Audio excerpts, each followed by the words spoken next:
You may have been told that you have bursitis or tendonitis, an area called your greater trochanter where all these muscles and tendons attach and can sometimes get inflamed. It can be frustrating. Every step you take, or when you're climbing upstairs or downstairs, or you roll over in bed, or you just can't even walk more than a few steps without that pain stopping you in your tracks.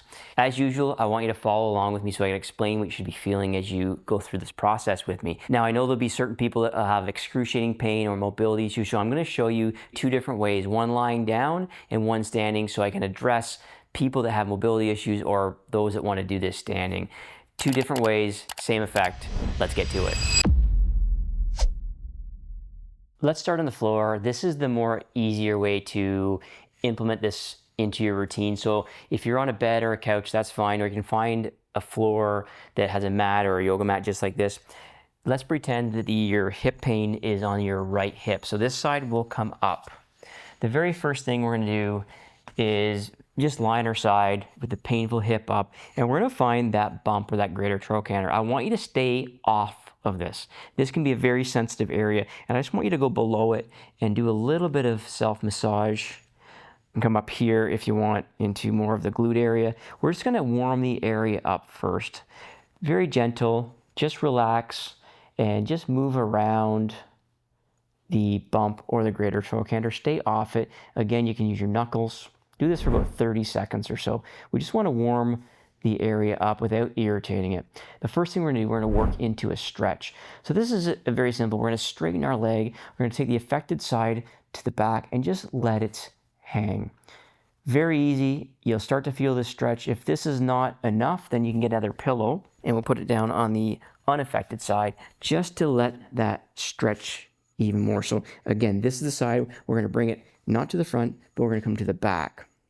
If you feel that you can't get enough stretch even with a pillow, you can go to the edge of your bed or a couch and then let this leg hang off the back. You're going to feel this stretch from here all the way over the greater trochanter or the very painful spot. And we're going to let this stretch for anywhere between 15 and 60 seconds. You should be feeling this. I can feel this right now. Even though my hip is not sore, I still feel that stretch from here to here. And that's a really good way to just open up the area and start to get some relief. Now, the next thing we want to do is we want to go into an active exercise.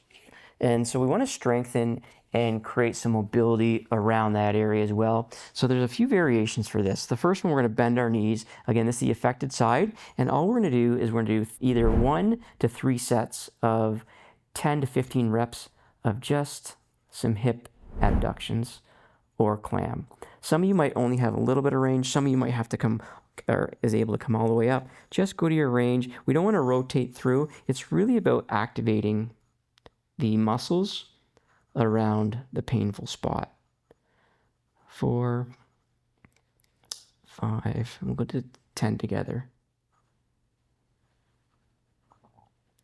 8, 9, and 10. Again, this is the beginner's version, but it's really good to start to see what your tolerance level is like. The next one we can move into on the floor as well. You're going to pull into the stretch, and all we're going to do is come up as far as we can, keeping our leg behind the unaffected leg. Do this, the same thing, for 10 repetitions. I'm just touching my toe behind. 6, 8, and 10.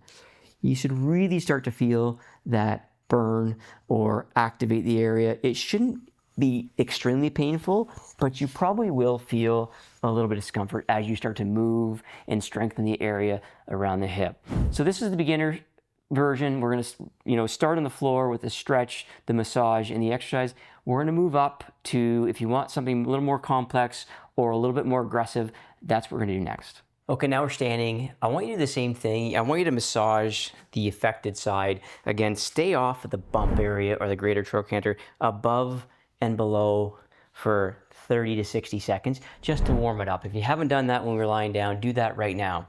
We're gonna get right into the first stretch where we're standing. The affected side is going to be closest to the wall, okay? And what we're gonna do, we're gonna step forward a little bit with the unaffected side.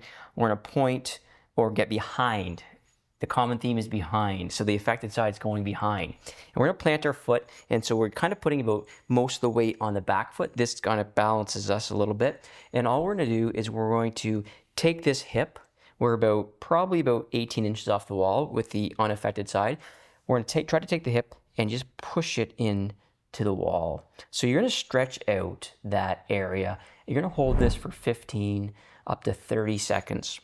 You'll get more of a stretch in not just this area, but in your lower back, maybe down the lateral thigh where the IT band sits into the knee. That's still good because all those tissues, when they're over tight, they contribute to pulling on those insertions and continuing to irritate either the bursitis or the tendonitis you have. And then we'll come up, just take a little rest. You're gonna do this stretch anywhere between 1 and 3 times. And you can do these just like those ones. You can do these about either every day or every other day. You're gonna have to try it and see what your tolerance level is to see how it is helpful. But most people can get away with doing these easily daily and get quite quick relief. So again, we're leaning in, making sure we're feeling a stretch from basically the bottom of the rib cage to the other side or below the hip or where that greater trochanter is. 15 to 30 or 45 seconds for most. I know if you're doing this, you're feeling it because I'm certainly feeling it. Really good stretch for the hip.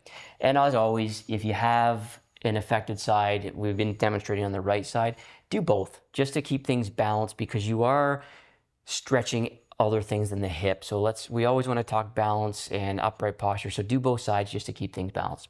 I'm gonna go into the next exercise now that's really effective for this area and I can't wait to show you. So stay to the wall because the next exercise we need to use the wall as well.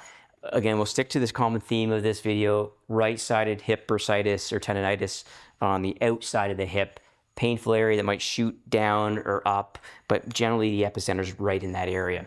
So we're gonna take the affected side. We're gonna pull the affected side, we're gonna go out to our side with our hand and basically just above our head, straight ahead with the unaffected side. And all we're gonna do is we're gonna activate our muscles. We're gonna pendulum our body out and down. 2, you're really gonna feel it. 3, 4. Go to your range and tolerance level. Some of you might be able to get away with just doing one hand if your balance is okay. Just be safe though. And again, this is a movement that you need to focus and really strengthen your hip stabilizer muscles and your abductors of your hip. I think that's 10. I'm gonna do 2 more. So my head's going between my hands. 11 and 12. You will feel it a lot in the affected hip, but you'll actually also feel it in the opposite hip. The reason being you're firing and holding both hips, but this one has the most weight, so you're really activating all the necessary muscles to strengthen that area to help reduce that pain and get rid of it once and for all.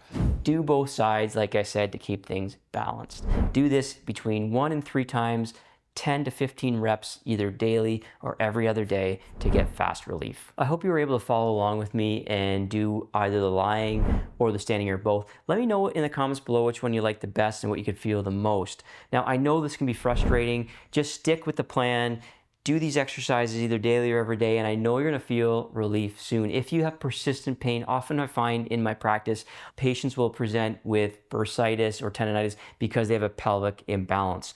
Now, if you have that, then that needs to be addressed as well in order to really solve this permanently. I do have a video for that. Click right here to check that one out. But also, if you're able to, seek out the care of your local corrective chiropractor to help assess you and get you the right care.